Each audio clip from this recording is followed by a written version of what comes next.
Donc nous allons avoir le plaisir d'entendre M. Patrick Weil, qui est directeur de recherche au CNRS et également à l'Université Paris 1 en histoire. Voilà. Merci beaucoup. Vous allez donc nous parler de la laïcité, droit et histoire au pluriel. Merci. Merci. Voilà, ça marche comme ça, c'est bon. Merci beaucoup. Alors je vais compléter je vous remercie pour votre invitation. Je vais compléter ce cours CV. J'enseigne aussi le droit à l'Université de Yale aux États-Unis et j'enseigne un cours sur le statut de la religion et la jurisprudence de la Cour suprême américaine. Et je suis également un ancien membre de la commission Stasi qui a, comme vous savez, proposé 26 mesures, dont l'interdiction des signes ostensibles dans les établissements publics ou secondaires, qui s'est traduit par une loi de 2004 que probablement beaucoup d'entre vous connaissent, parce qu'ils doivent l'expliquer parfois avec difficulté. Par ailleurs, je suis président d'une association que j'ai créée en 2006 qui s'appelle Bibliothèques sans frontières.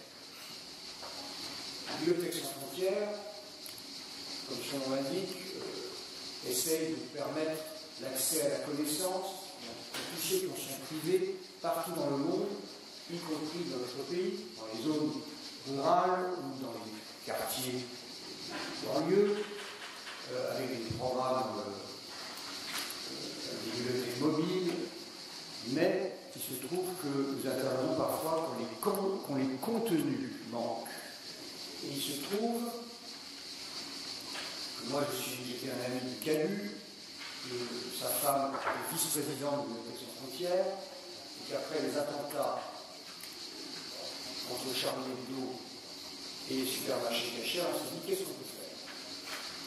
Et on a décidé de travailler à la production de vidéos d'explication de la laïcité. J'ai aussi produit un livre qui s'appelle Le sens de la République. Et je vais vous raconter commencer par une anecdote. Après avoir écrit ce livre, j'ai été invité par l'un de vos collègues, professeur d'histoire dans un lycée de Marseille, à venir faire une conférence sur mon livre. Et il a consulté, ou le proviseur, ou le principal, a consulté le comité des élèves, je ne sais pas comment ça s'appelle, et les élèves ont dit oui, c'est très bien, mais il y a une seule chose qu'on lui demande, c'est qu'il ne nous parle pas de laïcité. Alors, cela dit quelque chose. Cela dit quelque chose sur la façon dont la laïcité est perçue aujourd'hui par de nombreux élèves. Un peu comme l'huile de foie de morue que nos grands-mères et nos grands-pères devaient ingurgiter le matin. On leur disait c'est bon pour la santé, ils n'aimaient pas tellement, mais ils le mangeaient quand même. Mais voilà, un truc contraignant, on ne comprend pas très bien parce qu'il est mal expliqué.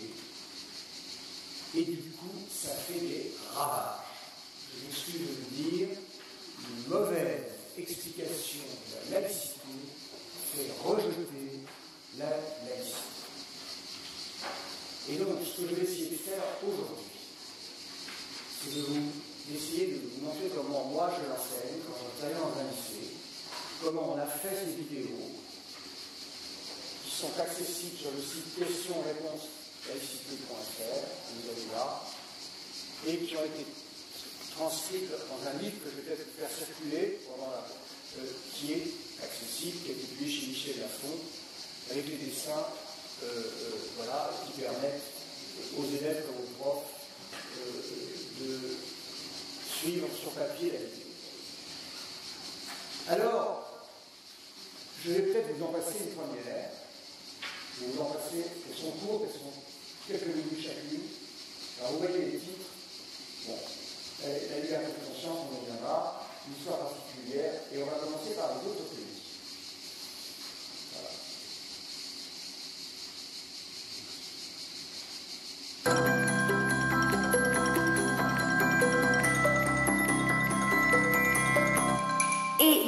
votre pays, quel est le statut de la religion par rapport à la laïcité?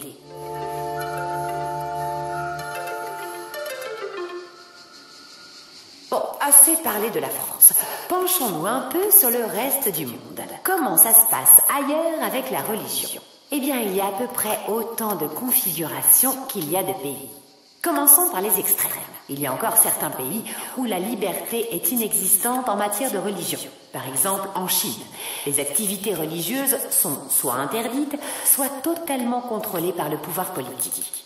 Dans l'autre extrême, l'Iran a une religion officielle, l'islam, et le pouvoir religieux contrôle le pouvoir politique. Du coup, la loi religieuse est la loi civile. Cependant, religion officielle ne veut pas toujours dire obligation d'y appartenir. Prenons l'Angleterre. L'anglicanisme y est la religion officielle. Et la reine, chef de l'État, dirige aussi l'église anglicane. Pourtant, tous les Anglais ne sont pas anglicans. L'État autorise toutes les autres religions et la liberté de conscience est respectée. Donc, par exemple, même s'il y a une prière avant chaque session du Parlement ou avant les repas dans les écoles ou collèges, cela n'empêche pas les non-anglicans d'y travailler ou d'y étudier. C'est plus une affaire de tradition qu'autre chose. Si maintenant on se tourne vers les États-Unis, on trouve un pays qui a été créé par des protestants qui fuyaient l'Angleterre et donc en réaction à l'anglicanisme imposé à l'époque comme seule religion. C'est pourquoi dans la Constitution américaine, il n'y a aucune religion établie et chacun est libre de pratiquer sa religion ou de critiquer la religion. Le blasphème est parfaitement légal. En droit, les États-Unis sont très proches de la France. Par contre, les croyances majoritaires de la population sont l'exact inverse de la France. Aux États-Unis, la majorité des citoyens croient en Dieu et une grande partie ne fait pas confiance à un compatriote qui ne croit pas en Dieu. Dieu est encore très présent. Par exemple, dans les discours politiques ou dans la devise officielle « In God we trust » qui pourrait se traduire par « Nous avons foi en Dieu ». En France, c'est donc l'inverse. La majorité des citoyens est athée ou agnostique et certains trouvent leurs compatriotes croyants un peu arriérés. On peut donc dire que la plupart des démocraties comme la France transmettent des idéaux de liberté et garantissent le droit à la liberté de conscience. Mais elles n'ont pas toutes un même rapport à la religion. Un dernier exemple. En Allemagne, on considère les religions comme des institutions d'intérêt public, avec un rôle sociétal important. C'est pourquoi, au moment de remplir leur fiche d'impôt, les Allemands doivent cocher l'institution religieuse à laquelle ils appartiennent et lui donner une partie de leurs impôts. Cet impôt est prélevé au profit de la religion que tes parents ont déclarée pour toi au moment de ta naissance. Si tu veux changer de religion ou ne plus payer du tout, tu dois faire une déclaration auprès de ton église d'origine. Bref, le rapport à la religion change beaucoup d'un pays à un autre. Et c'est normal, car comme chez nous, c'est une question d'histoire et de culture. La laïcité, ça ne s'invente pas.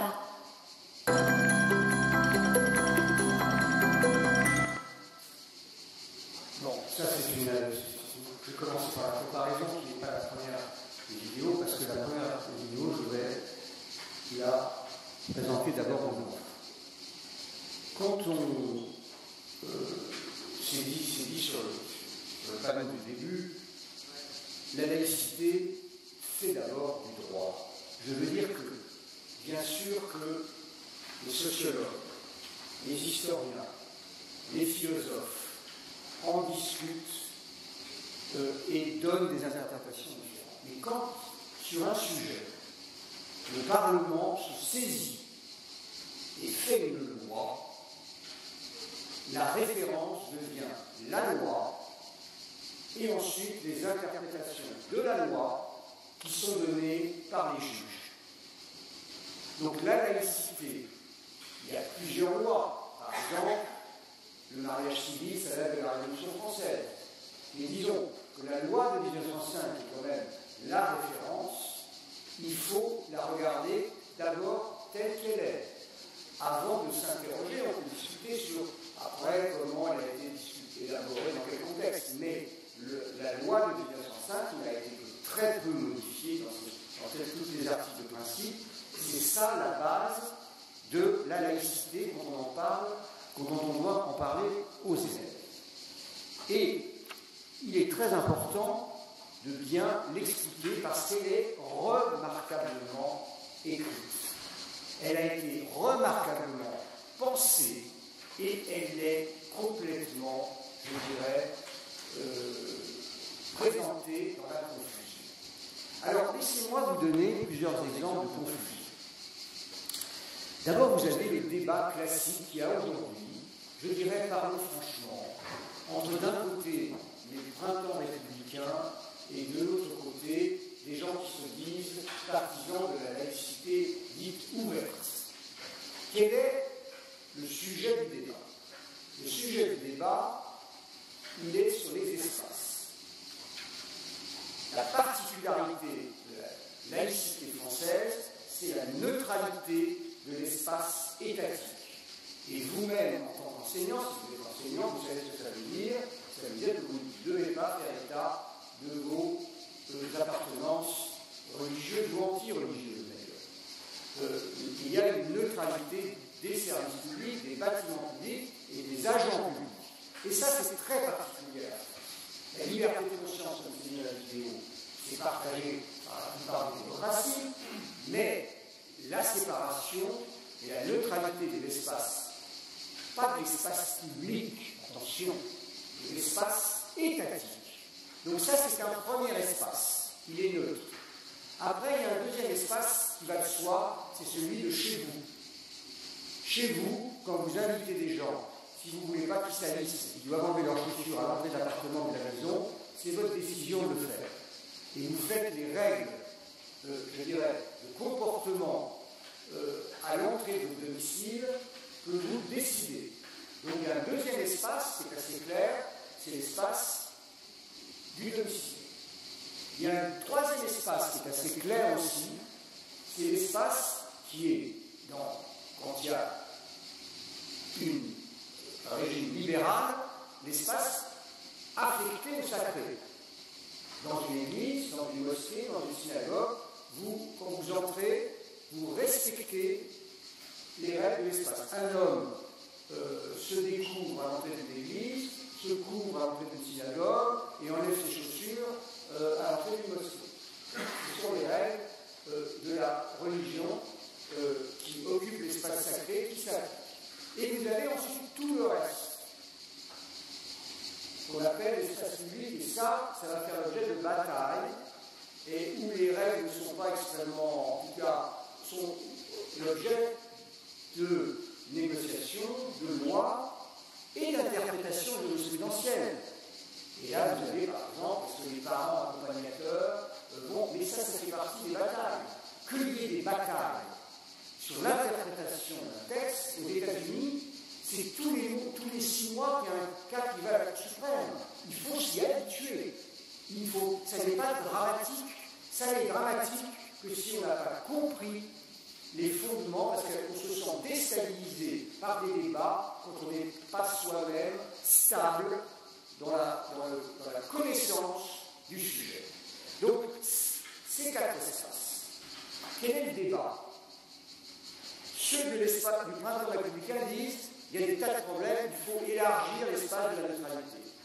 Il faut que les parents accompagnateurs n'aient pas de signe. Il faut interdire le voile dans la rue. Il faut interdire le burkini sur les plages. Il faut élargir l'espace de neutralité.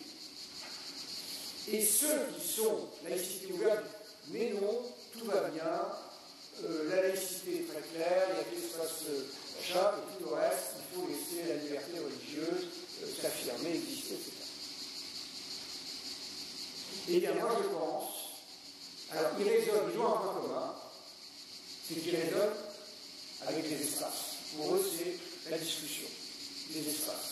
Eh bien, moi je vais essayer de vous montrer que ce n'est pas comme ça qu'ils vont présenter, parce que souvent, comme la loi de 1905 est titrée loi de séparation des églises et des États, on donne l'impression que c'est ça qui est important, alors que ce qui est important, quand on sait lire un texte de droit, c'est ça qu'il faut faire. Et là, je vais reprendre avec vous l'article 1. L'article 1 de la loi de 1905, il est parfait. Pourquoi? La République assure la liberté de conscience. Point. Elle garantit le libre exercice des cultes sous les seules restrictions édictées ci-après dans l'intérêt de l'ordre public. Alors, je relis. La liberté, la République assure la liberté de conscience. Il n'y a pas, comme pour l'exercice des cultes, sauf restriction édictée, la liberté de conscience, elle est absolue. En droit français, c'est très rare, la liberté absolue. La liberté de conscience, elle est totale. Le droit de penser ce que l'on veut, c'est la première chose qu'on indique, que moi j'indique aux élèves, je dis vous avez le droit, en matière religieuse comme dans tous les autres domaines, mais en matière religieuse, de penser ce que vous voulez. C'est votre liberté absolue, garantie par la loi du 19 décembre 1900. Oui, mais garantie, peut me dire l'élève. Comment y a-t-il d'autres garanties que la proclamation? Eh bien, oui. Il y a un article très souvent oublié, qui est l'article 31 de la loi de 1905. Et je vous le lis. Sont punis de la peine d'amende prévue pour les contraventions de la 5e classe et d'un emprisonnement de 6 jours à 2 mois ou de l'une de ces deux peines. Ceux qui, soit par voie de fait, violence ou menace contre un individu, soit en lui faisant craindre de perdre son emploi ou d'exposer un dommage à sa personne, sa famille, sa fortune, l'auront déterminé à exercer, à s'abstenir d'exercer un culte, à faire partie ou à cesser de faire partie d'une association cultuelle, à contribuer ou à s'abstenir de contribuer aux frais. Donc, qu'est-ce que c'est que la laïcité? C'est premièrement la liberté absolue de conscience. Vos parents vous ont transmis leurs valeurs, leurs croyances. Mais vous, vous avez le droit de faire votre propre chemin. Vous avez le droit de le faire en totale liberté. Si quelqu'un fait pression sur vous, la loi prévoit que cette personne peut avoir une amende, voire même aller en prison. Et si vous faites la même chose, c'est pareil pour vous. Vous risquez l'amende ou la prison. Et la loi pénale, elle n'est pas limitée à certains espaces. Le code pénal ne s'arrête pas à l'espace du domicile. La loi pénale s'applique partout, la pression est interdite dans tous les espaces. Même dans l'espace religieux, on doit y être libre.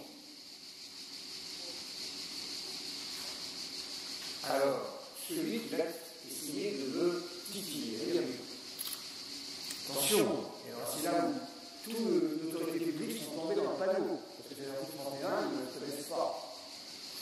Ils ne l'appliquent pas. Pourquoi? Parce qu'il dit, je le répète, dit tous ceux qui l'auront déterminé à exercer ou à s'abstenir d'exercer un culte. Quand vous demandez à un officiel qu'est-ce que ça veut dire exercer un culte, il nous pense que c'est aller à la messe, à la mosquée, etc. Non, c'est pas ça. Ah bon? Et alors c'est quoi? Et là, je vais vous expliquer ce que c'est. Pour comprendre ce que c'est, il faut regarder les débats. Vous savez que le rapporteur de la loi de 1905, c'était Aristide Briand. Briand était un très brillant orateur. Il parlait très longtemps, il faisait des grands discours magnifiques. On lui demande qu'est-ce que veut dire ce exercice du culte. Nous n'employons pas, il répond, nous n'employons pas arbitrairement le mot culte. Nous l'avons choisi parce qu'il est le mot approprié, le mot juridiquement consacré. Et il s'arrête là. C'est impressionnant. Il ne va pas plus loin. Pourquoi il ne va pas plus loin?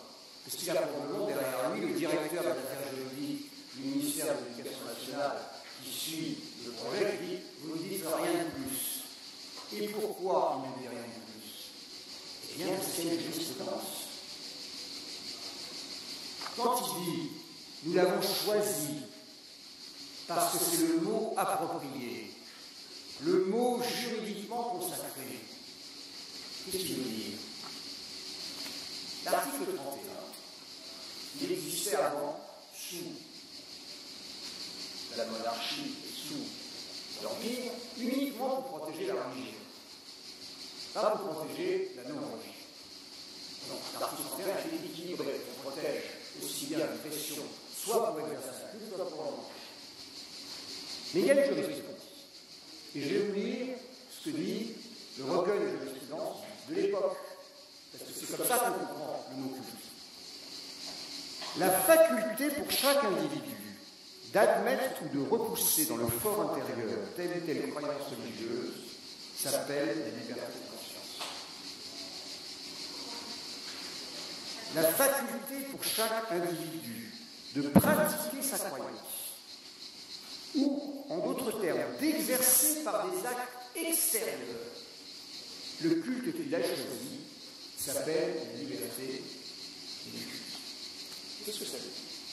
Ça veut dire que dès que vous extériorisez dans la rue, par un signe, votre croyance, vous exercez aux yeux des autres votre culte. L'exercice, après il peut y avoir des lieux d'exercice du culte, ça c'est l'espace sacré, mais si vous portez un signe religieux dans un espace, n'importe quel espace, aux yeux des autres, qui est visible par les autres, qui manifeste votre art, et bien vous exercez un culte. Ça change tout. Vous comprenez? C'est très important. Le port d'un signe religieux, le port d'un voile, ne dit pas une croix qui se voit, c'est exercer son culte. C'est ça que ça veut dire dans le loi de 1905, exercer son culte, ça veut dire montrer aux autres ma appartenance religieuse. Soit par une lumière, soit par un signe, voilà, par une manifestation extérieure. L'intérieur, c'est la conscience, l'extérieur, c'est le culte.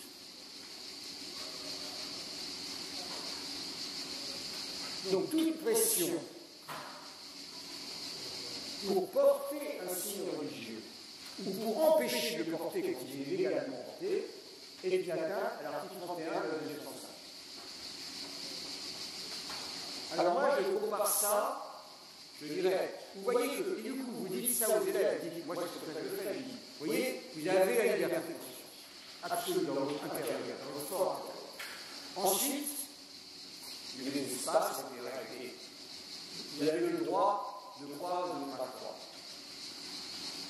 Ce droit-là, si on fait pression sur vous pour que vous ne l'exercez pas, vous pouvez, la personne qui fait ça peut aller en prison ou avoir un bon savant.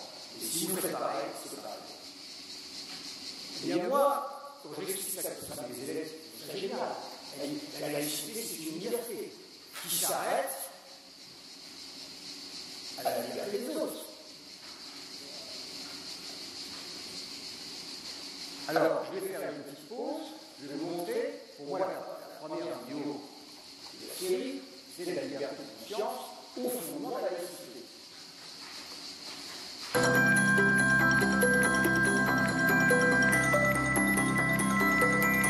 La liberté de conscience au fondement de la laïcité. La liberté de conscience, c'est le principe capital à la source de la laïcité. C'est pour faire respecter cette liberté que la France est un pays laïque. Bon, c'est bien beau, mais c'est quoi en vrai?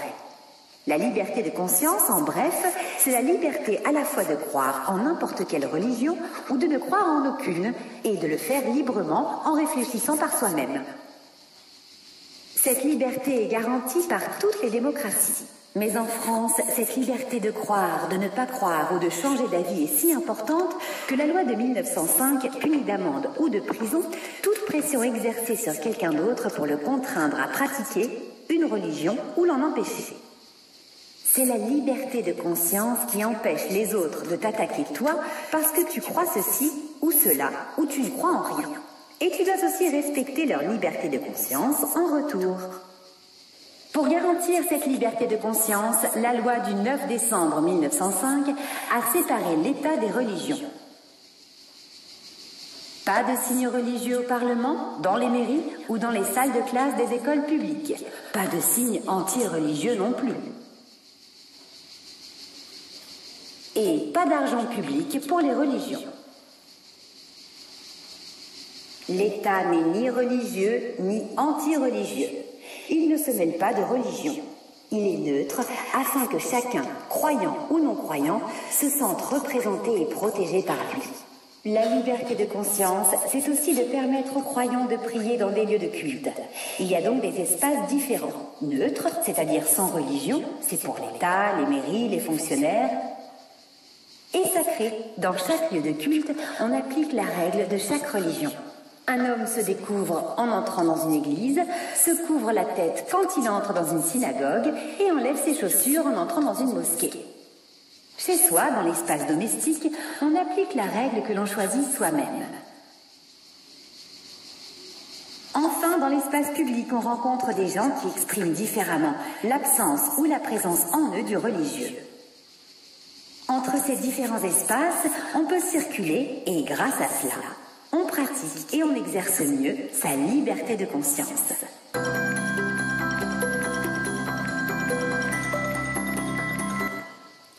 Alors, je vais juste préciser, toutes ces vidéos ont été faites à partir de questionnements d'élèves. On a fait des enquêtes, on a fait des panels, on a demandé aux élèves quelles étaient leurs questions. Donc on a... Alors, je ne vais pas passer cette vidéo-là, mais moi, quand je fais des interventions dans les lycées, la seule violation de la laïcité que je note, je le dis franchement, c'est le mariage civil avant le mariage religieux. Vous avez des tas de gamins et gamines qui, en terminale, sont passés devant, pour pouvoir avoir des relations sexuelles, sont passés, voilà, pour faire un petit mariage religieux qui leur permet d'être bien conforme à la religion et de voir. Ça, franchement, c'est la seule chose que j'ai remarqué. Quand j'en parle, c'est cette règle, les gens ne la connaissent pas. Que le mariage civil avant le mariage religieux, la plupart des élèves ne la connaissent pas. Donc on a fait une vidéo spéciale là-dessus. Je le dis franchement, parce que avant de faire la théorie de la laïcité, il faut faire la pratique. Les règles de pratique concrètes qui vont les toucher dans leur vie. Et il faut enseigner dès la troisième. Vous voyez, parce que c'est des choses, beaucoup m'ont dit, mais ça on ne le savait pas. On ne savait pas que le mariage civil devait avoir lieu avant le mariage religieux. Et donc, si vous voulez, on est parti de ces questions qui se posaient. Et donc, pour moi, la première des réponses, c'est ce que je vous ai dit tout à l'heure, et partir de la liberté de conscience et en faire le cœur de la laïcité, c'est essayer de faire que quelque chose qui est protégé pénalement devienne une éthique. Je vais vous donner un exemple. L'assistance à personne en danger. C'est quelque chose qu'on apprend. Je ne sais pas, moi je l'ai appris quand j'étais à l'école, je ne sais pas parce que je l'ai appris. Mais je le fais. Aux États-Unis, ce n'est pas du tout cette règle. Je vais vous dire, j'en ai parlé, je crois que c'est universel, pas du tout. Il y a, au contraire, vous ne faites rien si il y a personne en danger. Vous risquez. Donc, mais ça commence par le code pénal. C'est-à-dire que si vous n'assistez pas à une personne en danger, vous risquez d'être condamné par le tribunal. Mais on a oublié ça au départ, depuis. C'est devenu une éthique. Eh bien, moi, je pense qu'on doit transformer l'article 31 de la loi 205 qui pénalise l'atteinte à la conscience en une éthique. La laïcité, c'est le respect de la liberté de conscience qui permet ensuite de sortir, je dirais, de certaines phrases débiles, excusez-moi l'expression, qu'on entend pour définir la laïcité. Quand j'étais à la commission Stasi, il y a pas longtemps des plus grandes associations venaient me dire la laïcité, c'est la fraternité, c'est le vivre ensemble, c'est ceci, j'ai dit oui, mais la République aussi, c'est le vivre ensemble, la fraternité, et la démocratie aussi. Mais qu'est-ce qui fait la particularité de la laïcité? Silence total. C'est pour ça que je me suis mis à écrire sur le sujet, à faire des recherches. Mais on peut voir pourquoi il peut y avoir un lien entre la liberté de conscience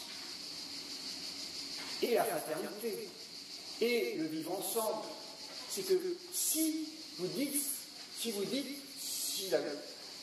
gamin ou la gamine dit ah oui c'est vrai, moi j'ai ma liberté de conscience, mais l'autre va avoir une opinion différente sur la religion.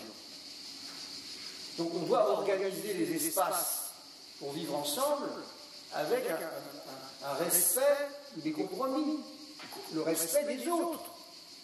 Parce qu'on peut même soi-même changer d'avis. Donc je donne toujours l'exemple des cloches.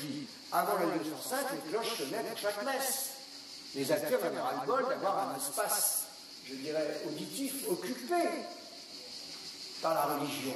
Ben, il y a eu des compromis. Maintenant, c'est la messe du dimanche, les messes d'enterrement. Moi, j'habite dans une église, Saint-Eustache à Paris. Bon, ben voilà, c'est la messe du midi, le dimanche, et puis enterrement et mariage. Et pas la messe de 7 h le matin. Bon, donc, c'est pareil pour les cantines. Voilà, il y a des gens qui ont des règles, il y a des gens qui ont des exigences, d'autres qui n'en ont pas, et bien on essaie de s'arranger. Vous voyez, c'est ça découle d'un principe qui est celui de la liberté de conscience. Alors vous allez me dire, qu'est-ce que ça a à voir tout ça avec la discrimination qui est le thème officiel, je crois, de vos jours?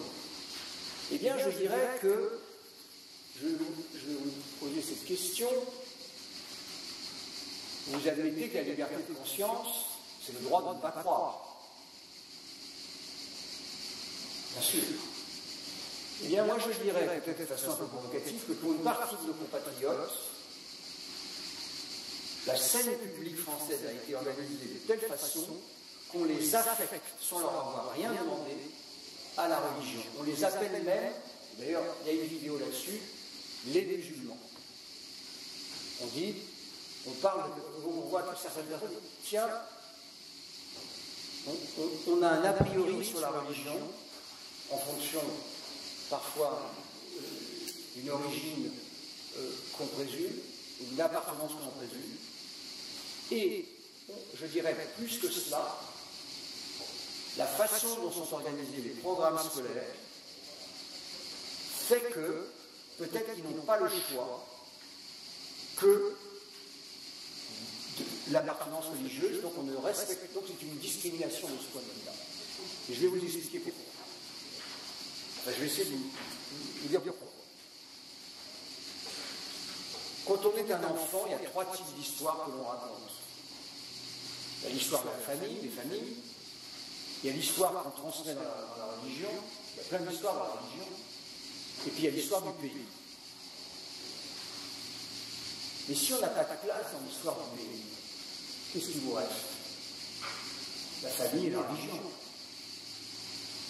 Donc si on n'enseigne pas bien, ou on enseigne parfois pas du tout, ou pas bien, l'histoire de l'Empire français, d'où nous sont venus tant de compatriotes, eh bien, il n'y a pas de place, d'autre place, du point de vue du choix, que dans la religion. Alors, on enseigne tellement mal cette histoire, je vais vous donner 2 exemples. Vous savez que Mme Taubira est l'auteur d'une loi qui a reconnu l'esclavage comme crime contre l'humanité pour la traite, d'ailleurs, européenne, en 2001. À la suite d'un article qui avait été fait, d'une interview par un de mes collègues dans le journal du dimanche, qui niait ou qui remettait en cause comme anachronique le concept de crime contre l'humanité associé à l'esclavage, parce qu'il disait ça démarre avec le tribunal de Nuremberg après la Seconde Guerre mondiale. Une plainte est déposée par les descendants d'esclaves, des Français descendants d'esclaves, et cela se traduit en réponse par une pétition signée par 25 des plus grands historiens de France qui disent notre collègue a raison, il ne faut pas. C'est un anachronisme d'avoir déclaré l'esclavage crime contre l'humanité. Ce concept n'existait pas au XIXe siècle. Et maintenant, mes collègues, les plus grands, se trompaient. Ils ne connaissaient pas cette partie de l'histoire de France. Ils ne savaient pas qu'en 1848, à l'occasion de la deuxième abolition, dans le décret d'abolition présenté par Schœlcher, l'esclavage avait été déclaré crime de lèse-humanité et puni s'il était poursuivi par des Français, soit par l'achat de nouveaux esclaves, soit par la traite, par la peine de déchéance de la nationalité française. Peine administrative décidée sans jugement. Confirmée par la loi sur la nationalité de 1889 et qui n'a été retirée du Code de la nationalité qu'en 1945. Pendant un siècle, sur l'esclavage a été inscrit comme crime contre l'humanité dans le droit français et puni comme tel. Est-ce que vous le saviez? Je ne suis pas sûr. C'est très important, parce que ça donne immédiatement une place, une magnifique place, à l'outre-mer dans notre histoire globale. Est-ce que vous connaissez l'impact de la campagne ratée de Napoléon pour rétablir l'esclavage, pour reprendre le contrôle de Saint-Domingue, des 30 000 soldats détruits, etc., qui n'empêchent... Est-ce que c'est raconté dans les campagnes de Napoléon? Très rarement. Mais le raconter, ça donne immédiatement une place à nos compatriotes d'outre-mer qui, quand ils sont arrivés, et c'est pour ça qu'il y a un lien avec l'immigration, ce que je raconte là, quand ils sont arrivés massivement dans les années 50, travailler en métropole, ont eu le sentiment qu'ils n'étaient pas reconnus comme compatriotes, parce que leur histoire dans la République n'était pas connue par les métropolitains. Et je suis certain qu'elle est encore très peu connue. Et donc, si on ne se sent pas reconnu, on se réfugie là d'où l'on vient, soit dans une histoire locale, soit dans une religion, etc. Alors, nous ne parlons pas de la colonisation. La colonisation, c'est encore un énorme chantier de méconnaissance. D'autant plus que certains compatriotes, autant l'esclavage, il n'y a pas 1% des Français qui l'approuvent, et la colonisation, il y a plus que 1% des Français qui l'approuvent. Donc, c'est un sujet, mais c'est un sujet qu'il faut quand même affronter historiquement. C'est-à-dire pas avec la religion. Vous avez remarqué, je ne vous ai pas parlé de l'apprentissage du fait religieux, de ceci, de cela, dont je me balance totalement. Moi, je pense que le rôle de l'école, c'est d'enseigner d'abord l'histoire de France, l'histoire globale de la France, sans discrimination, c'est-à-dire sans oubli d'une partie de nos compatriotes qui ont fait cette histoire. Ça, c'est la première discrimination. C'est l'oubli que l'histoire de France, ça n'est pas que l'histoire européenne de la France. Et la condition de la liberté de conscience, c'est de faire toute sa place à cette histoire. Et ça peut même avoir des conséquences, cette méconnaissance, sur la laïcité directement. Le président de la République, lorsqu'il a reçu les autorités religieuses la première année récente de son mandat, en 2017, a eu cette phrase. Alors, il parle de la loi de 1905 comme un anticléricalisme, ce qui n'est pas vrai, on va en parler, que nous avons su dépasser. C'est cette même histoire qui fait que, alors même que cette loi de 1905 fait partie d'un trésor qui est le nôtre, elle n'a pas pensé le fait religieux avec et par l'islam, parce qu'il n'était pas présent dans notre société comme il l'est aujourd'hui, parce qu'il est lié à une histoire du XXe siècle qui va succéder. Et ça, c'est n'importe quoi. Si vous allez regarder les débats parlementaires, l'Algérie fait partie de la loi de 1905. Et il y avait 3 millions de musulmans en Algérie. Et le Parlement décide d'inclure l'Algérie dans la loi. C'est le gouvernement qui suspend l'application de la loi d'Algérie. Mais dans l'esprit, et ça c'est très important de le dire à vos élèves, il n'y a pas à corriger la loi de 1905 parce que vous n'avez pas pensé l'islam, comme le dit M. Macron, c'est faux. Ça a été pensé et inclus. Ils étaient dedans.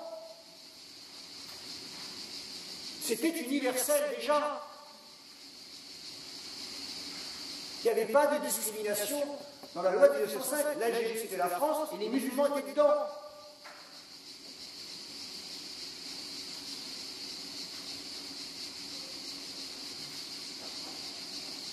Alors une fois, c'est-à-dire que l'important, je dirais, pour faire vivre cette liberté de conscience, c'est d'offrir, à partir de ce concept de liberté de conscience, une fois qu'on a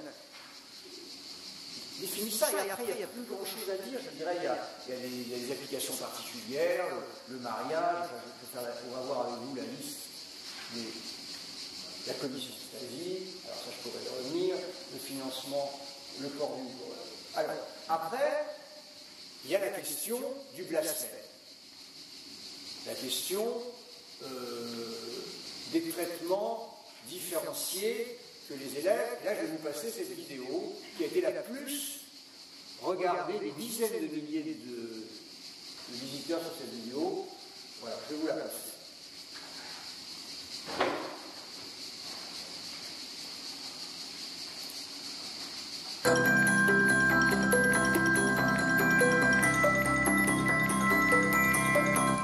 Pourquoi condamner Dieudonné et pas Charlie Hebdo?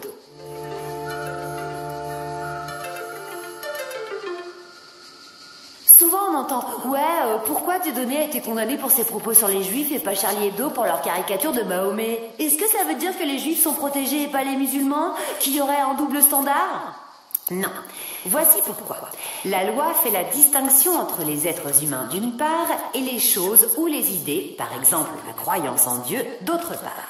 La loi française considère que la critique de toutes les idées est libre. Donc, la critique des religions, des dieux, des prophètes, le blasphème sont libres. Mais aussi celle des pratiques religieuses. La nourriture cachère ou halal, le célibat des prêtres, etc. Donc, par exemple, dans les journaux, il n'est pas interdit de caricaturer un dieu, un prophète ou le pape. En revanche, personne n'a le droit d'injurier des individus, encore moins si l'injure se double de racisme, d'antisémitisme ou d'apologie du terrorisme. Mais si des croyants se sentent insultés par une publication, ils ont entièrement le droit de l'exprimer, voire d'attaquer le journal en justice. Charlie Hebdo a donc été poursuivi en ce qui concerne les caricatures de Mahomet, mais pas condamné. Parce que la loi considère que tant qu'on ne vise pas les individus, on est libre de caricaturer la religion elle-même. Et aussi parce que la liberté de la presse est fondamentale et qu'en démocratie, on n'est pas obligé d'acheter un journal qui ne nous plaît pas. Dieudonné, lui, n'a pas fait des blagues sur Moïse ou telle pratique du judaïsme. Il a visé explicitement les juifs en tant que personne et ses propos ont été considérés comme une incitation à la haine. C'est pour ça qu'il a été condamné. Alors, est-ce qu'il y a deux poids, deux mesures? Est-ce que les musulmans sont moins protégés que les juifs? Est-ce que la justice fait mal son travail? Non. Car en fait, la comparaison Dieudonné-Charlie Hebdo n'est pas la bonne. Parlons plutôt de Brigitte Bardot. L'ancienne actrice iconique a proféré de nombreux propos injurieux contre les musulmans, que ce soit dans son autobiographie ou sur des plateaux de télévision et de radio. Contrairement aux caricatures, ces propos visaient directement les personnes, les citoyens musulmans, et ils étaient ouvertement haineux et racistes. Eh bien, Brigitte Bardot a été condamnée à 5 reprises par la justice pour incitation à la haine raciale. Ces condamnations ont été bien plus relayées par la presse du monde entier que celle de Dieudonné. En effet, contrairement à lui, Brigitte Bardot a une renommée mondiale qui a été entachée par ces condamnations. Alors bien sûr, parfois la frontière entre le blasphème contre la religion, qui est légal, et l'injure contre les personnes qui ne l'est pas, peut être floue. Mais c'est pour ça que la justice est là pour trancher.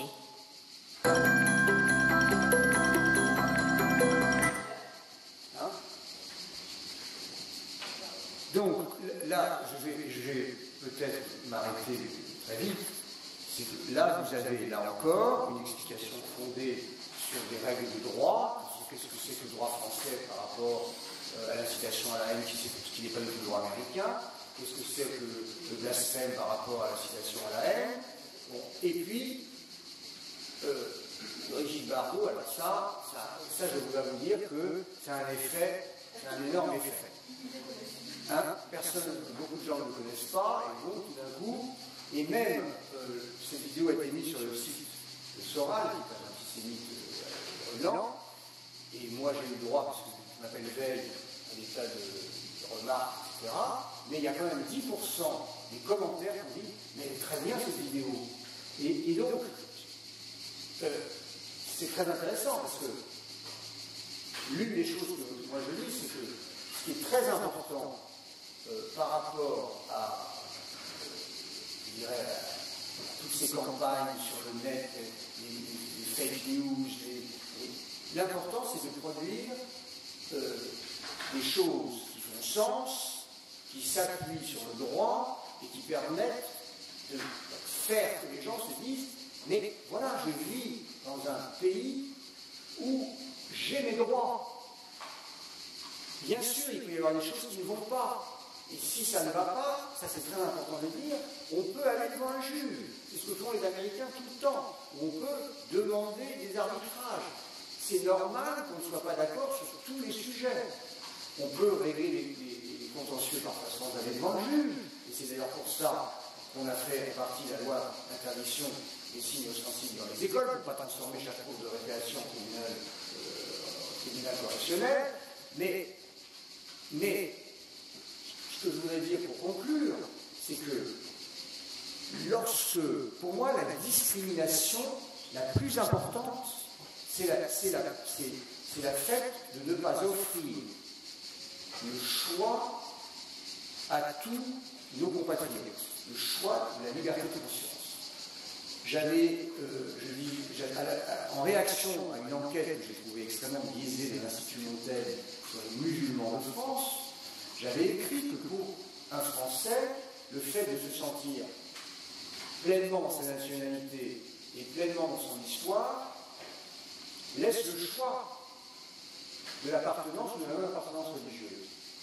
Et pour une partie de nos compatriotes perçus comme d'origine et de culture musulmane, parfois on leur conteste leur appartenance à la nationalité, parfois on ne les place pas comme des citoyens dans l'histoire de France, et la seule chose à quoi on les affecte, que ce soit du point de vue de ceux qui les rejettent ou de ceux qui veulent parfois les surprotéger, c'est la religion. Eh bien moi, je pense qu'il faut déjà réclamer pour eux ce à quoi ils ont le droit, être pleinement reconnus citoyens, partie de notre histoire, pour qu'ils aient eux aussi le choix de croire ou de ne pas croire. Merci.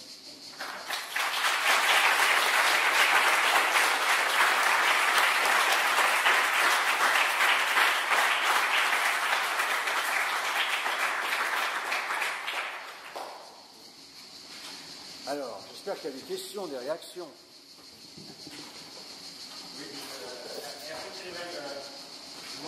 Oui.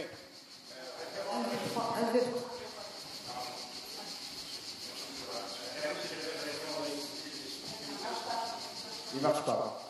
Là, il marche. Donc, je recommence. Il ne marche plus. Il ne marche plus. Je voudrais très sincèrement vous remercier, M. Vell, de votre présentation. J'ai eu la chance, en tant que référent de l'université, de participer aux 5 universités d'été sur ce thème organisé par la université depuis 2015. J'avais notamment, dans la table ronde précédente, s'éloigner un petit peu d'un enjeu majeur que vous nous rappelez, que la nécessité est une question pédagogique.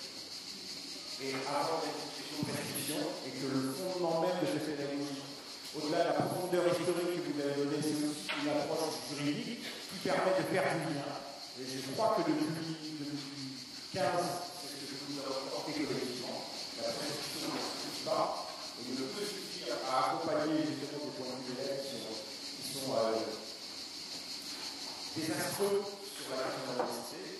Donc ma question, c'est vraiment pour vous remercier, j'ai une vision, c'est que moi je suis enseignant, je n'ai jamais eu dans mon curriculum, mon cursus scolaire, une minute d'enseignement du droit. Et je pense que vous montrez, vous matérialisez dans le corpus de connaissances qu'une nation doit à ses enfants, une approche juridique pour tous s'avère nécessaire. Et aussi recueillir de votre point de vue, c'est pas vraiment une question, mais sur ce contexte en relation. Merci. Alors, je pense qu'on a fait, vous savez, on a mis du temps pour faire ces vidéos, parce qu'on les a repassées aux élèves, on a fait tout un travail pour voir si ça passait, etc. Donc, vous pouvez bien sûr les utiliser, elles sont libres d'accès. Je vous encourage vraiment à reprendre le lien et à diffuser, etc. Et je pense que, et on met pour chaque vidéo des textes que vous pouvez utiliser en tant qu'enseignant pour aller plus loin. Bon. Et vous savez, le droit, moi je suis entièrement d'accord avec vous. Je pense qu'on devrait enseigner, et d'ailleurs en réalité dans l'instruction civique, on devrait faire un peu de droit constitutionnel, c'est dans la Constitution, ça devrait faire partie. Bon. Mais avec ces vidéos, on fait du droit sans en avoir l'air, vous voyez. En réalité, je pense que quand le droit est bien fait, il a été magnifiquement fait dans la loi de 1905, ça apparaît même plus comme du droit, ça apparaît comme de la logique, comme du bon sens. Et je voudrais vous signaler quelque chose de fondamental dans la loi de 1905. Et ça, c'est quelque chose que vraiment, je vous demande de bien retenir cela. On est mal orienté par le titre de la loi de séparation, qui concerne les débuts des articles. Mais toute la loi est autour de la liberté de conscience.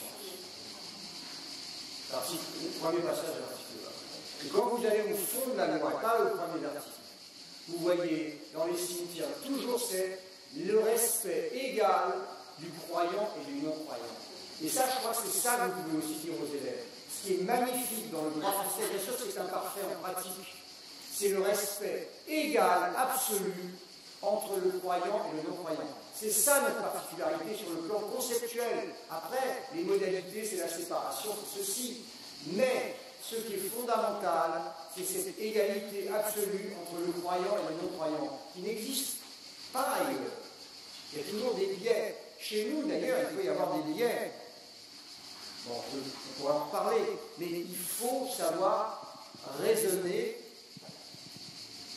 en partant de la liberté de conscience. Et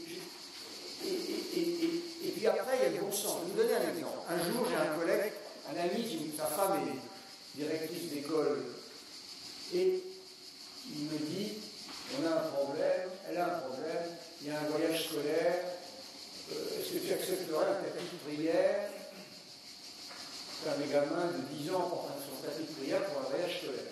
Je dis, combien de temps dure le voyage? 15 jours. Évidemment, si le gamin, le soir, a l'habitude de faire ses prières, on ne va pas l'empêcher de faire ses prières. C'est une atteinte à sa liberté de conscience. À l'école, il y a des règles. Il n'y a pas.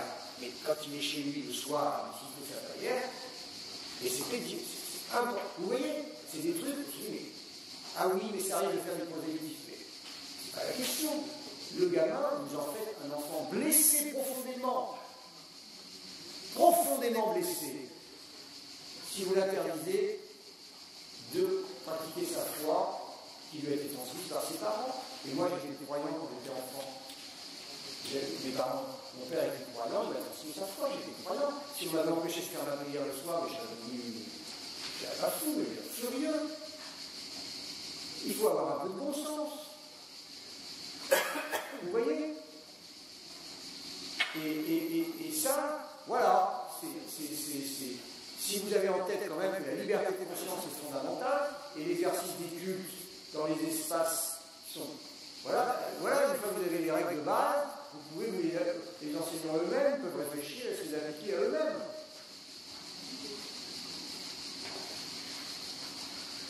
Je voudrais trouver la référence de jurisprudence. Sur quel? L'article, combien vous avez mis à une jurisprudence? Alors moi je l'ai trouvé dans le code pénal annoté, 1881, jurisprudence générale Dalloz.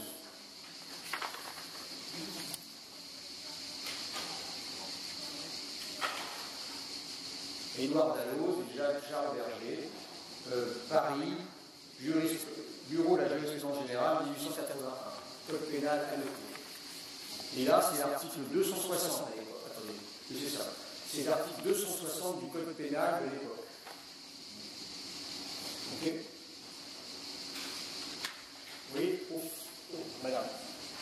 Juste, est-ce que vous pourriez repréciser légalement et petit point connaissance du système éducatif, puisque je suis encore étudiante, pourquoi en classe transplantée, si j'ai bien compris la problématique, Pourquoi et dans quel lieu et selon quelle modalité l'élève peut amener son tapis de prière? Est-ce qu'il lui faut lui donner une salle qui serait espace neutre ou qu'est-ce que, juste du point de vue de la connaissance du système éducatif, comment on justifie ça du point de vue des espaces Vous savez, quand vous êtes le soir avant d'aller vous coucher, vous n'êtes plus dans une classe, a priori. Hein?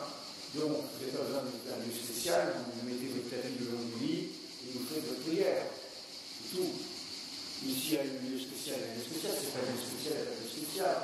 Mais au moment où l'enfant fait sa prière, il n'est plus dans un espace de classe. Il n'est plus dans un espace d'enseignement. Donc c'est un autre espace. C'est pas parce que c'est organisé par l'école que c'est le même espace. Il faut avoir du bon sens. Dans le lit, il n'est pas dans un espace scolaire. Quand il dort la nuit, il n'est pas dans l'espace de la classe. Vous voyez? Il ne fait pas sa prière à l'heure où il y a la classe. Il fait sa prière le soir avant de se coucher. Donc le dortoir de la classe transplantée n'est pas un lieu neutre. Par contre, la salle de classe Exactement. transplantée est un lieu neutre. Exactement.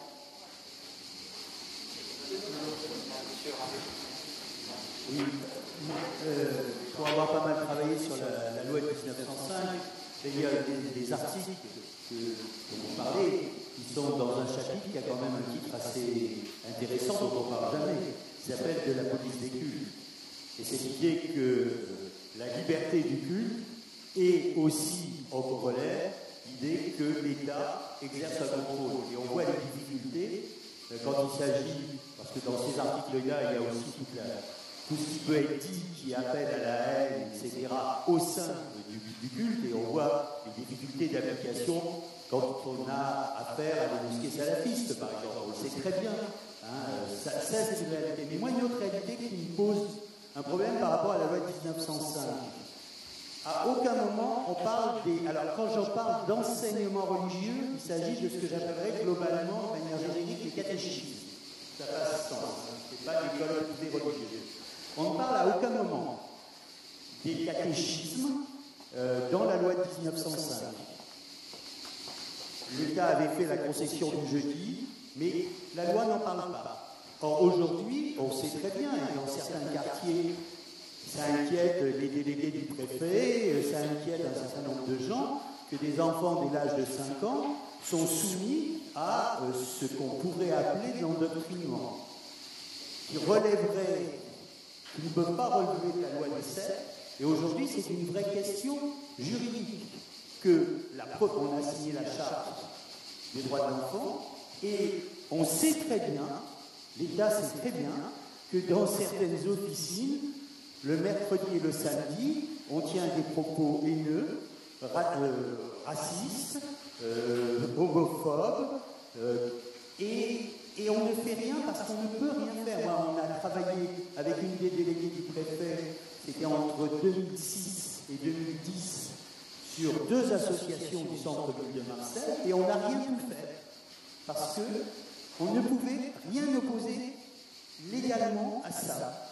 Voilà. Donc c'est une des problématiques, moi, qui défend bec et ongle la loi de 1905, de dire aujourd'hui, on doit interpeller ceux qui font la loi et revoir en particulier les ordonnances de 45 et 49 de protection de la jeunesse pour ce qui se passe au niveau des catéchismes, dont certains sont de véritables écoles, de haine. Vous savez, ce que votre collègue mentionnait sur l'absence d'enseignement du droit, c'est aussi valable. La culture juridique est très absente, je dirais, de la culture des fonctionnaires ou de l'intellectuel français. L'article 31, que je vous ai signalé tout à l'heure, n'était pas connu du bureau des cultes. Ils n'en ont jamais vu, ils ne savaient pas que la définition de culte que je vous ai vue tout à l'heure, ils ne la connaissaient pas. Il n'y a jamais eu de travail, de recherche, ce que j'ai pu faire, qui m'a ramené au Code pénal adapté de 1880. Il répétait que culte, il pensait que c'était lieu de culte. Je ne veux pas citer certains rapports récents qui montraient la méconnaissance et l'incompréhension du terme officiel, on dit à M. Roland. Donc, avant de faire une nouvelle loi, commençons par appliquer et à comprendre celle qu'on a et qu'on n'a pas utilisée. Moi, je pense que ce concept de liberté de conscience, l'absence totale d'acceptation par la loi des pressions, peut être enseigné au moment, par exemple, vous savez, il y a maintenant peut être enseigné partout, dans les formations professionnelles, vous avez vu que franchement, dans les années, qui est capable de définir la laïcité parmi nos candidats? Tout le monde en parle. Alors ça, mais quand il s'agit de donner une définition, c'est catastrophique. Donc moi, je dirais que dans les formations permanentes professionnelles, il faudra un truc de base pour enseigner. Vous voyez, quand on dit qu'est-ce qu'on fait dans l'entreprise, etc., mais avant, qu'est-ce qu'on fait dans un contexte particulier, ayons quand même en tête les fondements juridiques de base de la loi de 1905. L'article 31, il pourrait y avoir un numéro vert, les gens qui s'appelaient, je fais de la dépression des DD. Dans les deux sens d'ailleurs. Ça n'était pas appliqué, jamais. Les préfets, les procureurs en instruction, il n'y a aucune application de cette disposition. C'est insensé, ça fait des dizaines d'années qu'elle existe et qu'elle s'appliquerait à toutes les pressions. Donc, ça ne veut pas dire que c'est facile, mais encore faut-il déjà, vous savez déjà, si vous armez par la connaissance du droit les personnes, si dans leur famille, dans leur quartier, ce que tu fais là, tu peux aller en prison pour ça, que les gens puissent s'appuyer sur le droit pour se défendre, c'est fondamental de donner cette arme-là, pas à l'État, aux citoyens. Il faut armer juridiquement et intellectuellement tous les citoyens. Il n'y a que comme ça que la laïcité survivra. Parce que pour moi, c'est le meilleur des régimes, je vous le disais, c'est celui qui respecte aussi bien le croyant que le non-croyant. Mais il ne sera préservé que parce que ceux à qui il bénéficie, c'est-à-dire nous, les habitants de France, nous aurons compris comment ça fonctionne et on pourra expliquer. Surtout c'est simple, une fois qu'on a enlevé tous les commentaires inutiles, les incompréhensions. On voit, c'est ça ma réponse, je ne dis pas que vous avez tort sur le fait qu'il faut. Je dis d'abord, avant d'aller faire une autre loi, commençons par regarder toutes les choses que peut apporter l'application de la loi existante quand on a négligé cette application. J'aurais deux choses. La première, je suis dans la région Grand Est, Concordat, donc je vais avoir proprement sur cette question. Et je vous rejoins tout à fait sur la loi 1905 et le fait de ne pas modifier cette loi en particulier. Et je reviendrai sur l'intervention de votre intervention et puis de notre collègue de la LICRA, parce qu'effectivement, la liberté de conscience, on comprend bien le concept, etc. Je vais vous donner un exemple très précis. J'enseigne à la cité de Lorraine et nous accueillons des enfants le temps de midi à la cantine. Et j'observe régulièrement ces enfants qui déjeunent, c'est du concret. Et beaucoup d'enfants aimeraient manger, alors on leur propose plusieurs plats, les animateurs leur proposent des plats, et je vois les enfants qui veulent manger, et les animateurs leur disent non, tu ne peux pas, parce que ta religion de l'interdit. Je suis allée interroger les animateurs, je les ai beaucoup, ils m'ont dit 50% ne peuvent pas manger. Alors, oui, la liberté de conscience, mais comme est-ce qu'un mineur, parce que le mineur, par définition, il est en construction, laisser prier pendant. Oui, peut-être, mais il y a une pression du dogme, une pression de la famille, de la religion, et ces enfants, ils veulent bien manger de tout, mais on leur dit non. Mais qui Ça me gêne. qui leur dit non dans votre exemple? C'est pas la famille. Les animateurs via les familles. Les familles d'ailleurs accompagnent les mamans voilées à la cantine, à la lycée, toutes les mères qui accompagnent. Alors, ça aussi, je suis désolé, c'est là, même dans l'espace concordataire de la France. non, c'est Nancy, c'est pas concordataire. Mais vous m'avez parlé du. C'est une autre question. D'accord. Mais je vous réponds pour les deux. Le code pénal s'applique aussi en Alsace. Il n'y a pas un code pénal spécial pour l'Alsace. Bon. Donc ces dispositions de la loi de 1905 s'appliquent aussi en Alsace. Et donc, la liberté de conscience et l'article 31 s'appliquent, surtout qu'en plus, l'article, en fait, reprenait quelque chose qui existait avant 1905, l'article 260 du code pénal, que vous mentionniez tout à l'heure à votre collègue qui vous demandait la référence. Et donc, il faut bien dire que l'adulte n'a pas le droit, dans l'espace scolaire, de faire. Il n'a pas à dire à l'enfant s'il doit manger ou pas. C'est tout. Ils n'ont pas à faire cette petite intervention. Ils n'ont pas à faire cette petite intervention. Mais la pression, le code pénal s'applique. Le code pénal s'applique. Le code pénal s'applique dans tous les espaces, y compris chez soi. On n'a pas le droit de. Si son enfant veut manger, chacun apprend, discuter, mais il peut ne pas proposer la nourriture. Si cet enfant amène chez lui de la bouffe qu'elle a envie de manger, voilà, le code pénal s'applique partout. Donc on ne peut pas forcer quelqu'un à exercer un culte. La nourriture spéciale, c'est l'exercice d'un culte. Voilà. Donc c'est pour ça qu'il faut connaître cet article. Et il est extrêmement, il a un potentiel énorme. Mais l'éducation nationale, elle a mieux utilisé, bien sûr. Mais pourquoi le reprocher à l'éducation nationale alors que même le bureau du culte ne le connaissait pas, etc. Donc c'est très intéressant, par exemple, parce que ces enfants doivent avoir le droit de manger ce qu'ils veulent, et les adultes n'ont pas à intervenir dans leur choix de nourriture. Voilà. Les pressions psychologiques, ça veut dire quoi? Psychologique, ils regardent l'enfant dans les yeux. Et bien ça, on va faire. Ils sont dans l'espace scolaire? Ils sont à l'esprit, à la cantine. Eh bien, ils n'ont pas à intervenir de cette façon-là. Voilà. C'est clair. Ils ont le droit d'être là. Ils n'ont aucun droit d'intervention en matière religieuse. C'est tout. Ils sont là entre maman, papa, c'est tout.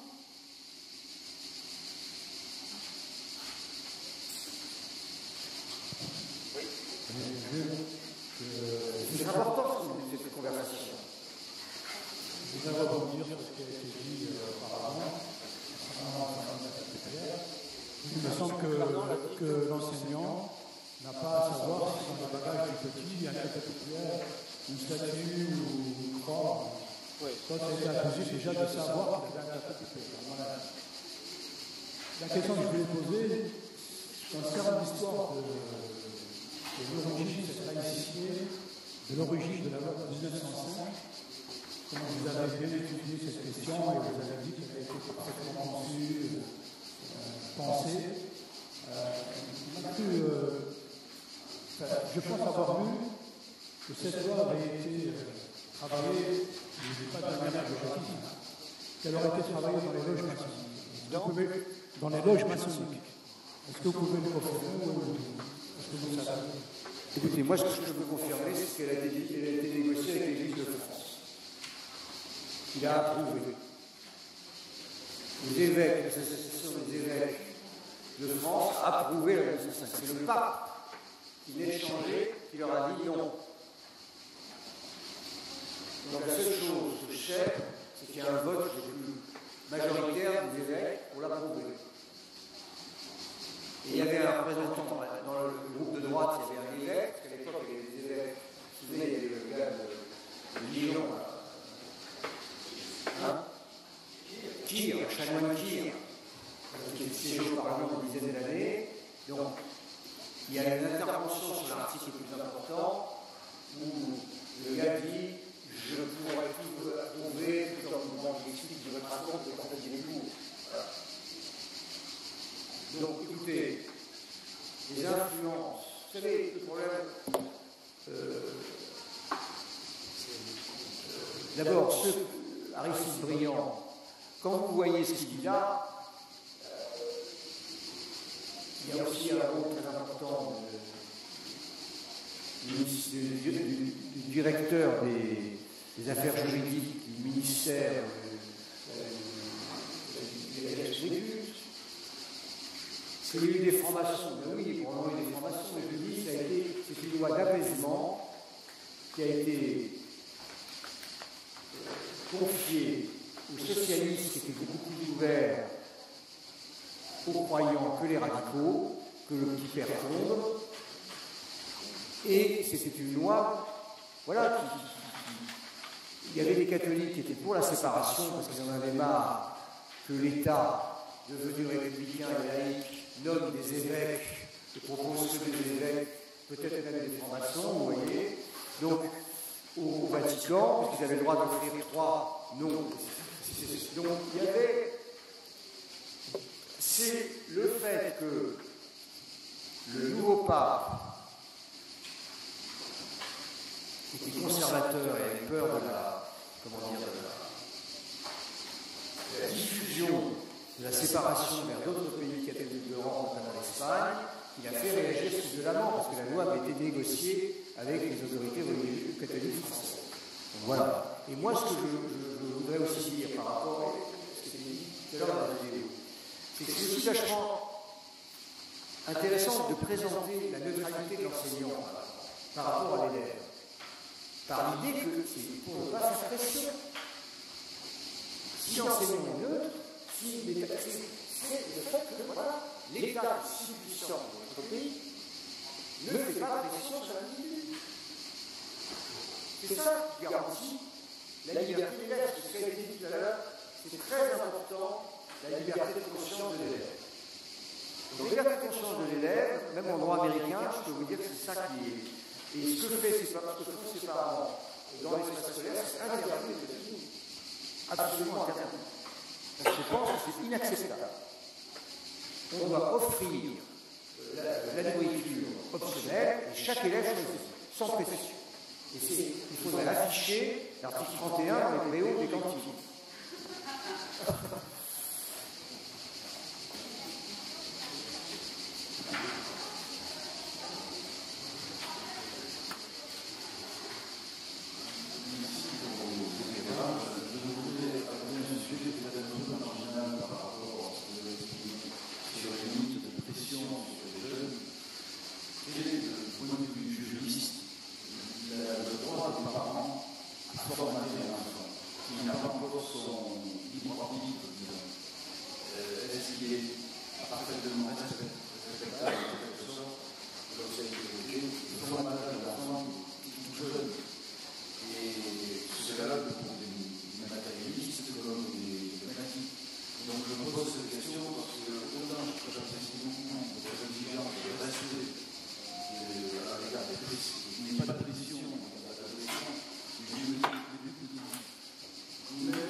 Moi, je crois que c'est pour ça que l'école est faite, pour offrir à ces gamins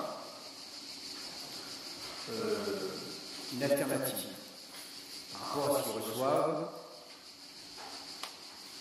de leurs parents. C'est pour ça,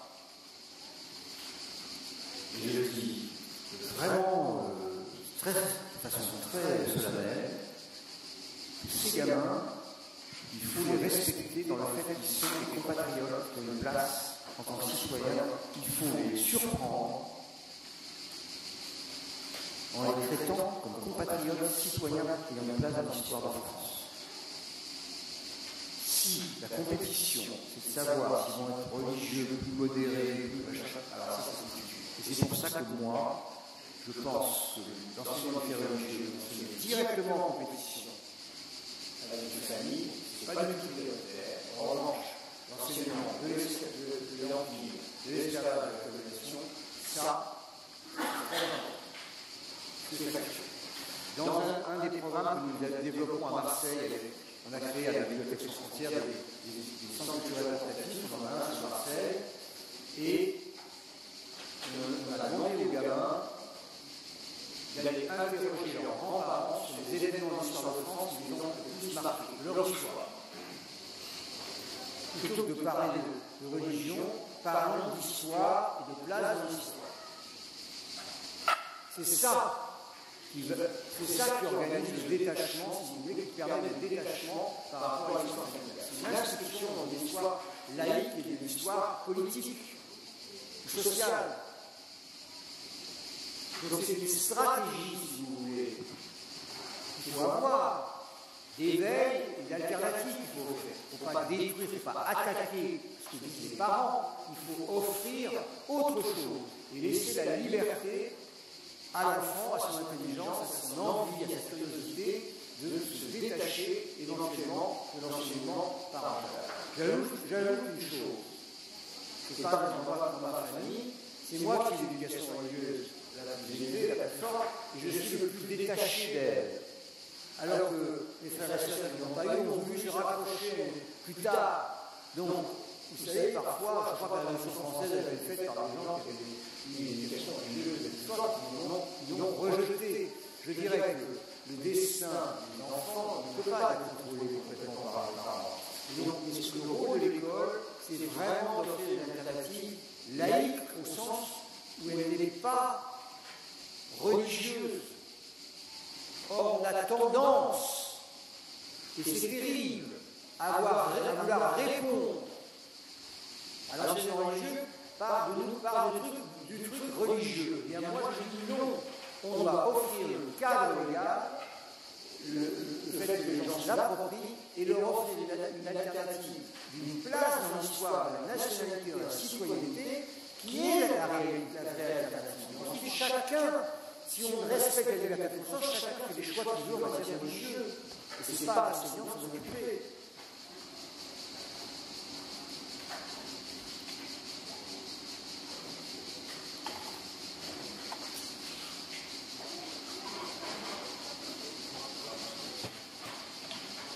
Merci en tout cas pour cette présentation qui déclare bien chose. Par rapport au programme, je suis d'accord avec vous, mais le programme ne suffit pas aujourd'hui en matière d'éducation, en matière sociétale. À chaque fois qu'il y a des besoins, on essaie, on va s'appliquer, il n'y avait pas de beaucoup. Par exemple, je ne sais pas, c'est la laïcité. C'est un cadre juridique fantastique. Quand ça, on n'a pas forcément du juridiquement, et c'est ce que fait ce matin. Ça a silencieux, parce que ça pose la question. Donc, je suis d'accord avec vous que le programme est important, c'est sa base, mais le droit suffit peut-être pas. Et donc, dans ce que vous dites, c'est qu'on peut aller jusqu'à penser, ce qu'on va essayer de voir en hier, c'est que l'essentiel, c'est qu'on a une éducation scientifique. Alors, moi, je vais vous dire très clairement les choses. Ça a été dit tout à l'heure, le droit n'est pas enseigné. Alors l'esprit critique vient après avoir appris quelque chose. Quand on ne sait rien, ça ne sert à rien, on ne peut pas avoir un esprit critique sur rien. Et je dis, franchement, le droit de la laïcité n'est pas enseigné. Quand je vois la charte de la laïcité à l'école que vous connaissez, comment vous vous retrouvez là-dedans? On ne se retrouve pas. Il faudrait 3 trucs, machin, la liberté de conscience, de la découverte. Moi, je vous refais le tableau, en 3 minutes. Bon. C'est imbitable, c'est incompréhensible, c'est affiché dans toutes les écoles, personne n'y comprend rien. Et on crée, chaque ministre crée un nouveau comité qui va de nouveau recréer des trucs qui ne comprend rien. Donc, moi, ce que je dis, c'est que la priorité aujourd'hui, c'est d'avoir 2-3 notions de droit de base, ça suffit, comme vous l'avez vu, de là découle tout, et après on peut avoir les esprits critiques. Et encore faut-il, avant d'avoir les esprits critiques, pour avoir les esprits critiques, connaître déjà le droit. Alors, le droit de base n'est pas connu, et on fait la spécialité française, on fait l'esprit critique sans savoir les raisons critiques, puisqu'on ne connaît pas la base du droit.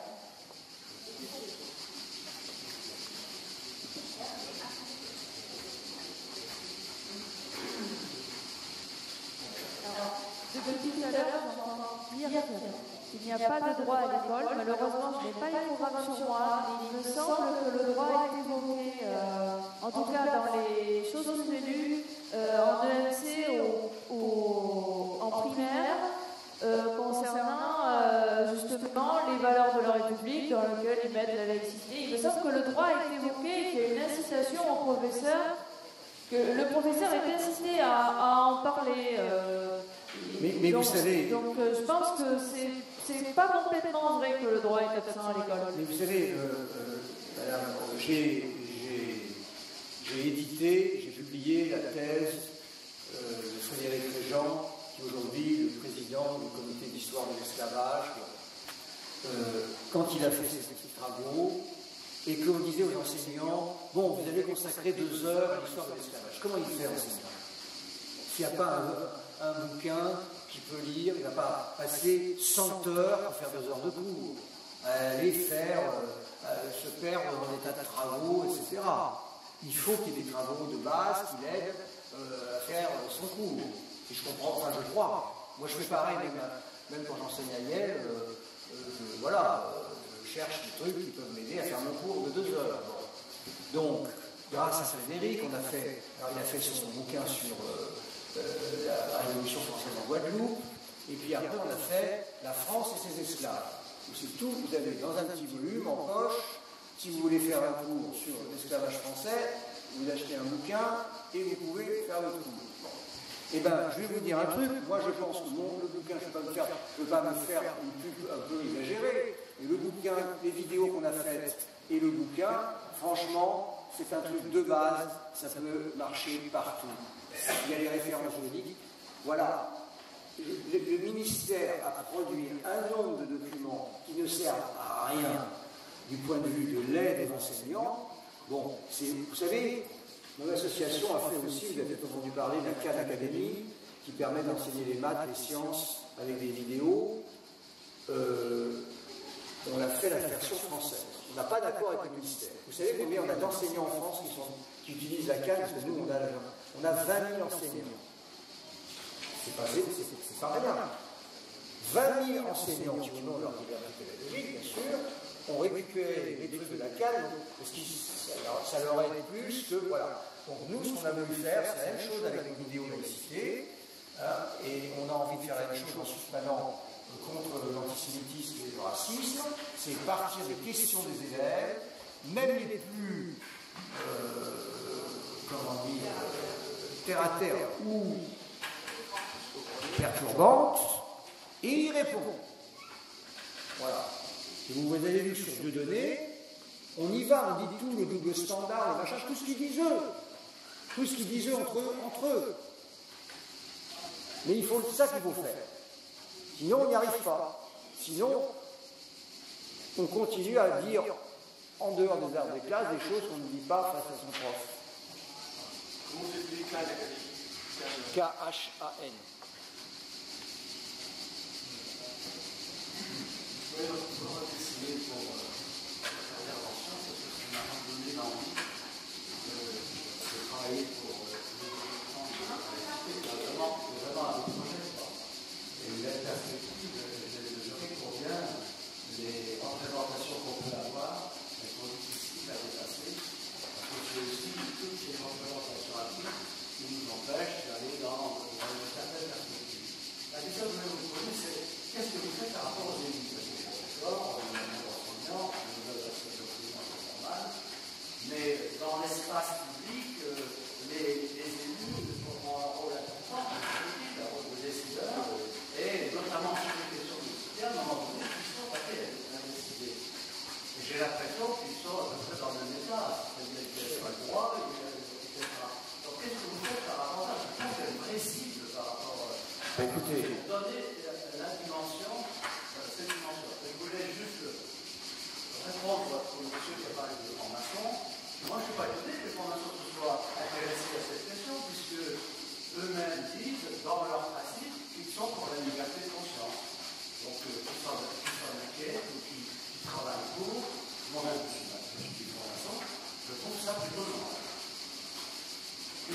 Alors, d'abord, je vous remercie de vos interventions. Je voudrais vous dire que moi-même, je continue de progresser.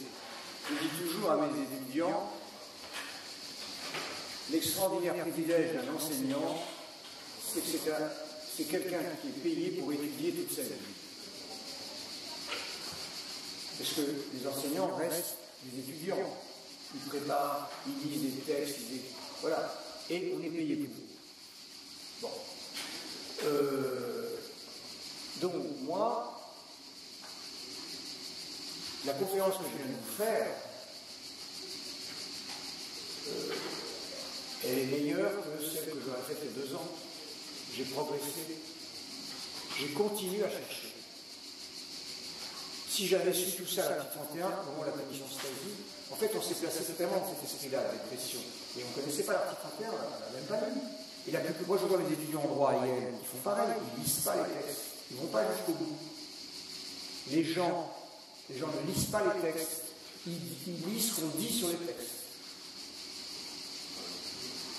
Et c'est pour ça que c'est pas mal de leur mettre sous le nez l'article 1 et l'article 31, et de faire un commentaire qui dit on peut faire 5 séances sur l'article 1 et l'article 31, en montrant la différence du traitement avec la conscience et l'exercice des cultes, etc. Et c'est formidable. Et les gens, ça leur permet de s'approprier, parce que le droit, c'est un langage neutre, il n'y a pas, ça traverse les siècles. Vous savez, le Code civil, il a été élaboré en 1803-1804. J'ai un de mes étudiants qui a fait la biographie, le président son concepteur a été enterré directement à Saint-Maur au Panthéon. C'était le premier après le transfert des cendres de Rousseau, ça fait Tronchet. Et vous savez, les droits d'héritage, même après les procès, la structure de nos jurys, des procès pénaux, tout ça, ça date de l'époque. Hein. Ça n'a pas changé. Donc ça traverse les siècles, ça traverse les régimes. C'est un grand juriste qui disait la vraie constitution de la France, c'est son code civil. Bon. Donc, c'est ce truc qui structure notre vie sociale au-delà des régimes politiques. Donc, si vous voulez, la laïcité, elle a déjà traversé un nombre de régimes et de républiques. Et vous avez remarqué que dès qu'on veut y toucher, Sarko veut y toucher, il n'y a pas plus, Macron veut y toucher, il ne peut pas. Voilà. C'est plus important que la Constitution.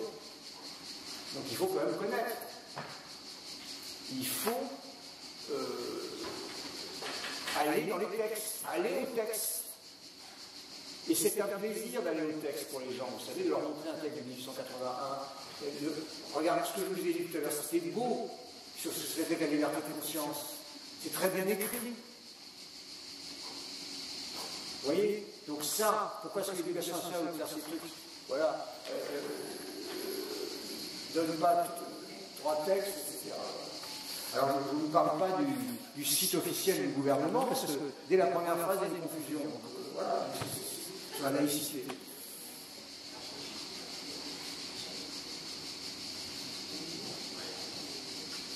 Ok? Bon, écoutez, en tout cas, ce que je voulais vous dire aussi. On doit être chacun des porteurs de ces valeurs-là.